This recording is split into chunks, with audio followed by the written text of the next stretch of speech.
Kena.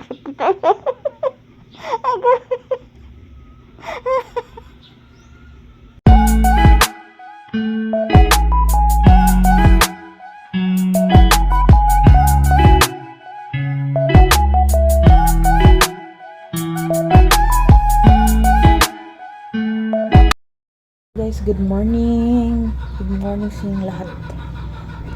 Today is Monday, December 9, guys. So, ako ay nag-leave sa trabaho, guys. Kasi, alam nyo na, kahapon ang nangyari. Pagbagsak ko, pagka-slide ko kahapon, guys. Super, kagabi ko naramdaman ang sakit sa buong katawan ko, guys. Masakit dito bandang braso ko, guys, sa may likod, parang sa lump sa likod ko, guys, sa may bandang spinal cord din, sa mga buto-buto ko sa paa, guys, sa may puwet banda, masakit na lalong na dito sa paa ko, guys. Ang sakit talagang guys, masakit talagang apak sa sahig, guys. So, ako ay mag-isa lang ngayon, guys. Kasi si Papa Jojo ay naghatid ni Princess sa school. So, ako ay dito lang muna ako sa bahay talaga, guys. Tapos sa kwarto palagi, guys. Kasi mahirap talaga guys. Mahirap talaga tayo ng mag-isa, guys. Ang hirap pala pagpaa ang guys. Ating paa. Mahirap talaga wala tayong silbi talaga, guys. Ito lang tayo sa bahay. So, hopefully ay ako ay makarecover na nito, guys. Kasi okay lang sana kung wala akong guys, mga utang. Marami pa namang mga juice. Mga overdue na ang iba, guys. Ito tayo nakabayad. Hopefully si Papa Jojo ay makakolekta ngayong ngayong week, guys, kasi paparating na ang vacation sa Christmas. Sana babayaran na kami, guys, kasi ang laki talaga ng babayarin ko, lalo na sa expenses ng ID, akin lahat yun na account, guys. So, hopefully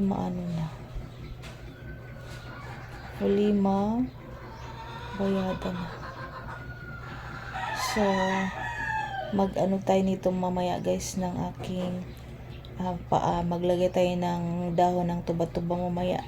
Lagyan natin ng panibago kasi siya, nag-dry siya. Sakit pa din, guys. Ako ay nag-worried nito, guys. Ang sakit pang iapak sa ang lakas ng impact niya kahapon pala, guys. Ma-imagine ko talaga kagabi, guys. Grabe talaga. Lagi akong nag-isip, bakit? Para akong lumilitaw sa ire na pagkalagap ako sa grabing niya. Grabing pagkabunal talaga. So, ako ay napaisip na naglaga. Bakit nangyari? Talaga inasahan kahapon, guys.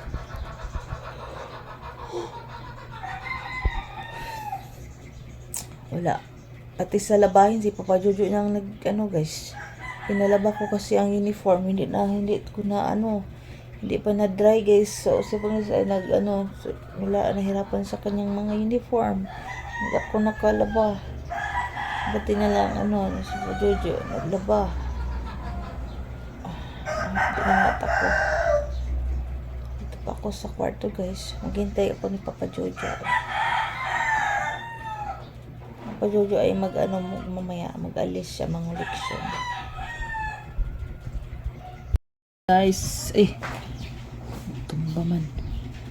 Ito na ang aking paa, guys. Susyo na itong tiilan ni, guys.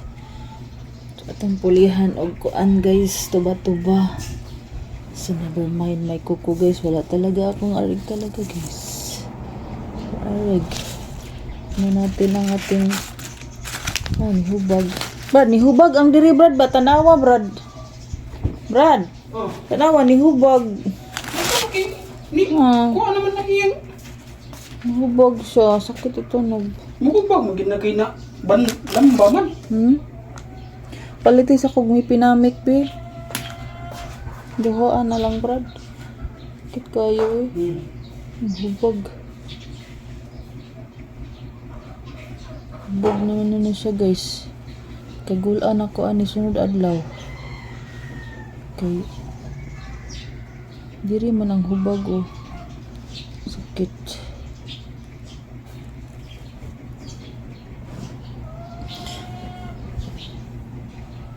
Diri pikas. Kani masakit.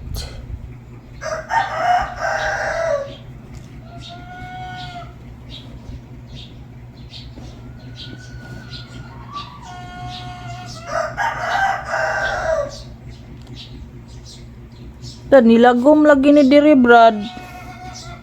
Brad.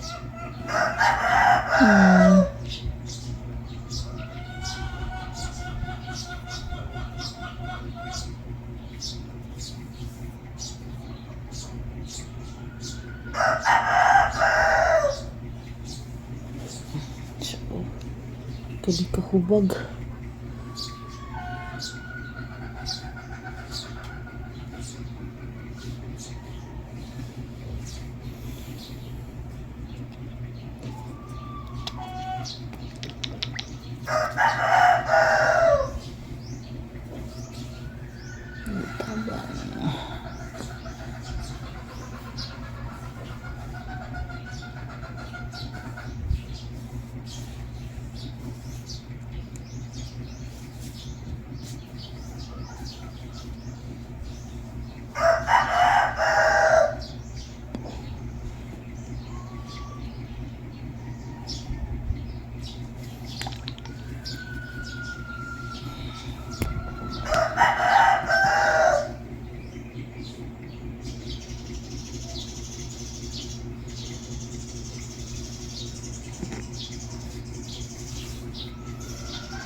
Ang sakit.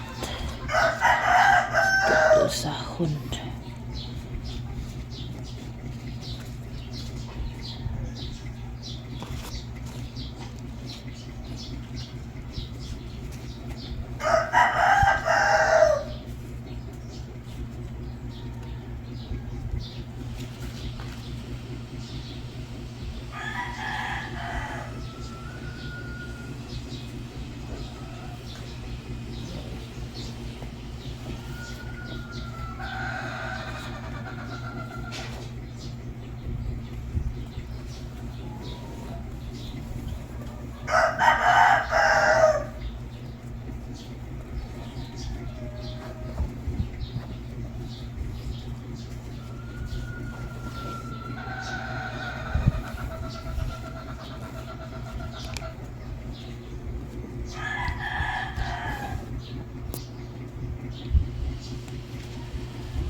Itong isa sa kabangan na wala.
Kubog siya guys. Ako ay nalungkot. Bakit? Kubog siya.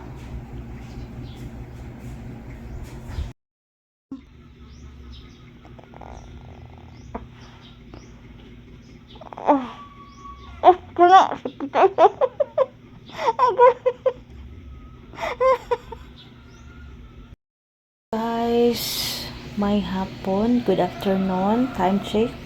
3:53 sa hapon guys. So, sa atong unlan kita ang kinakusgan.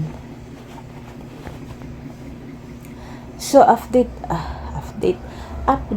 guys. Kanina ako ay hilot ulit. Kasi nga masakit talaga ang paa ko guys. Hindi ko talaga maano sa higma, hindi ko malakad talaga. So nakapag-decide akong magpa-hilot ulit guys ng ibang mihihilot guys. So sana talaga yun na lang ang kinuha namin kahapon guys.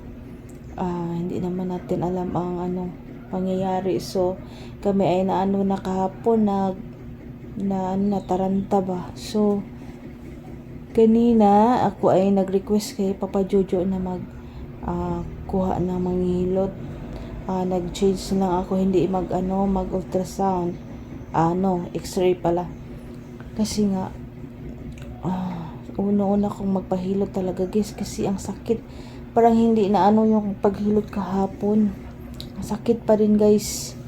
At nag-inflame, naghubag siya guys. So at siya nagdark kinalagom na siya guys. So sakit talaga. So buti na lang at ako ay nagpahilot ulit guys kahit na masakit guys. Hindi ko na ako naka-video ng iyak ko, pero hindi na masyadong masakit gaya ng kahapon guys.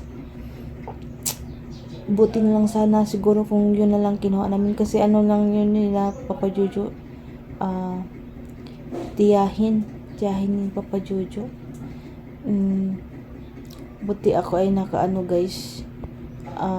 Maganda naman siya magmasahe guys at ibang iba kaysa kahapon guys.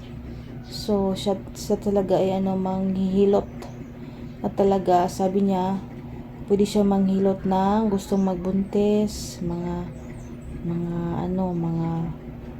buto-buto, mga piang, mga ganyan siya. So ako ay thankful guys na na siya, nahilot ulit. Kasi sabi ng kaibigan ko, wag na daw kasi mabunog.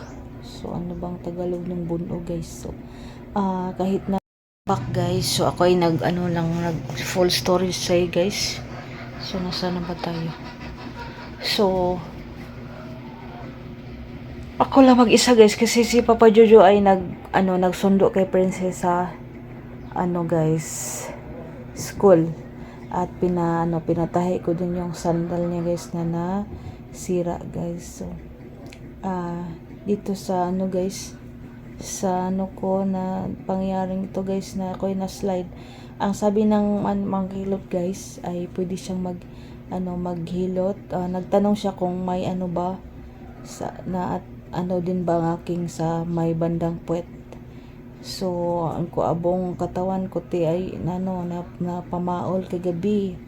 Ako ay nanginginig at masakit ang mga laman-laman ko talaga. So sabi ko sa kanya ay unahin lang muna itong aking paa, saka na lang yung ito sa may bewang ko guys, at saka dito sa ko ang sakit sa may braso ko guys kasi nga ko doon naluko talaga ako sa may guys. Isang step lang naman siya guys, pero grabe talagang impact niya guys. Bunog kaya nga akong tiil guys, grabe ka bunog. So hindi talaga madali ang lahat guys. So experience ko ito guys, grabe masakit talaga. Sana ako ay na guys, ma-heal na itong nararamdaman ko guys, kasi ako ay naka-leave talaga guys. Hindi ko pa alam kung kailan ako mag-resume sa work kasi nga kailangan kong ma-heal itong paa ko kasi masakit pa ilakad. Ang sabi ni ate guys na maglagay ako ng maligamgam na tubig para yung mga bunog, grabing bunog sa akong tiil guys, para maglagay ako ng lukewarm water sa paa ko para maibsan yung mga dugo na mabunog. At nilagyan na nitong buyo guys, oh. Itong buyo. Siya guys, buyo. Panalagay niya yung buyo. Kahapon, ang pinalagay nung laki na manghilot ay tuba-tuba dahon. So ngayon, pinalagay niya buyo at pinainom niya ako ng guys, Mefenamic din. Puntin. So, kagabi na ako nakainom talaga guys. Grabe ang sakit guys. Ngul-ngul talaga. So, nag-inflame na siya. Pag ko kaninang umaga, nag-inflame siya. Ako yung natatakot na pag nakita ko na grabe ang black na talaga. So ako ay na-worried talaga. So naisipan ko magpahilot. Buti na lang guys at ginawa ko yun kaysa bukas makalawa. Grabe na siguro ang sakit guys. So ito ayan ako guys.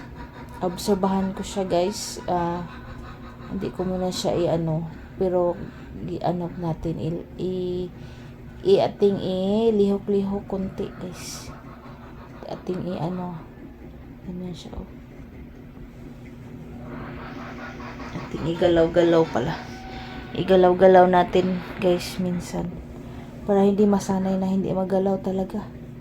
So hindi pa talaga ako masyadong makalakad sa baba guys. Lagyan na natin mamaya ng lukewarm water. Sabi niya botilya bato, lagyan ng mainit para iligid-ligid, roll sa paa ko guys. So yan lang muna ang update ko ngayon guys. Update ko kayo mamaya guys. Tayo mag-edit muna guys kasi nga binayaran ko na lang yung internet kasi mahirap talaga guys load isang araw lang talaga ang go 59 ko guys. So ngayon binayaran ko na talaga para unlimited surfing na. So see you mamaya guys. Bye. Evening, tayo ay magawa ng DIY na pabango sa ating kwarto guys. Maglagay ako ng asin guys sa bowl. 2 3 4 4 and a half. Yan lang guys. Then maglagay tayo ng pabango na fabric conditioner para mabango dito sa kwarto guys kasi always ako dito naghiga dito sa kwarto buong araw. So madala akong arinula dito guys, bahong anso na. So maglagay tayo nitong isang sachet ng Sur fabric conditioner kahit anong brand. Gaya-gaya lang tayo guys. So ito yung nakita ko guys sa mga nila. Lagyan natin sa gilid ng room.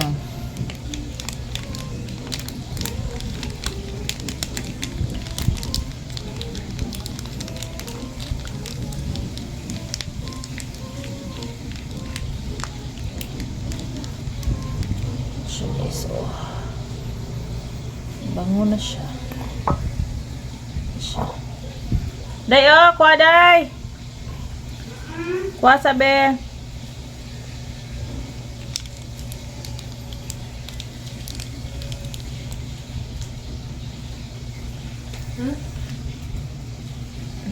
Balik mo. Ayaw da, guniti kay mapahulog. Yan siya ayan na siya guys, oh. Bango siya guys, pero atang ilagay dito sa gilid ng kwarto guys.